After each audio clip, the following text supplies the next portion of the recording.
Hi everyone, it's Kristin with Remax. I thought I would talk about something that is most likely uncomfortable, could be uncomfortable for me, could be uncomfortable for anybody that's currently trying to sell their home or those that are thinking about selling down the road, and that is pricing your property. It's very easy to see today on social media, even on the internet when you're searching for homes, that properties are going under contract quite quickly.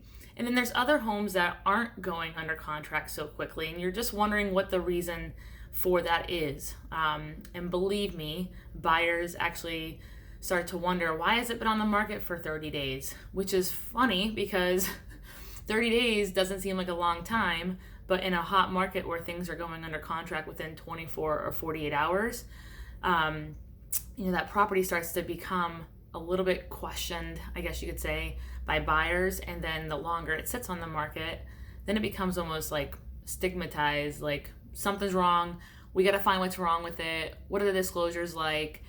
But going back to pricing, it's easy to say, yes, I sold it in 24 hours, which it's not actually sold, it's just under contract. I definitely don't consider anything sold until the funds are dispersed and title is transferred.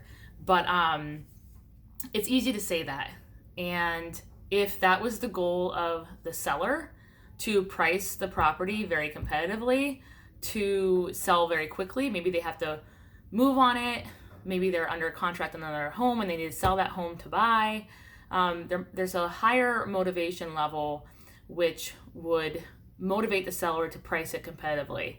Other sellers, and there's nothing wrong with this, want to test the market. And by the way, one of the biggest misconceptions that we all have because we love our homes is that there's a line of people waiting to buy our house, right? So because we think that way, we want to price it as high as we can until we can get the highest and best price that we think our property's worth. But some sellers aren't in much of a hurry to sell, so they're okay with that 60, 90, 120 day, maybe even 180 day, and maybe it doesn't even sell because they really tested the market with that price point. And then the job of the realtor is just to continue to relay on any market information and, of course, professional advice regarding that property and continue to determine the seller's motivation for selling. So that is some of the reasons. I know some people think, oh, why is that property price so high?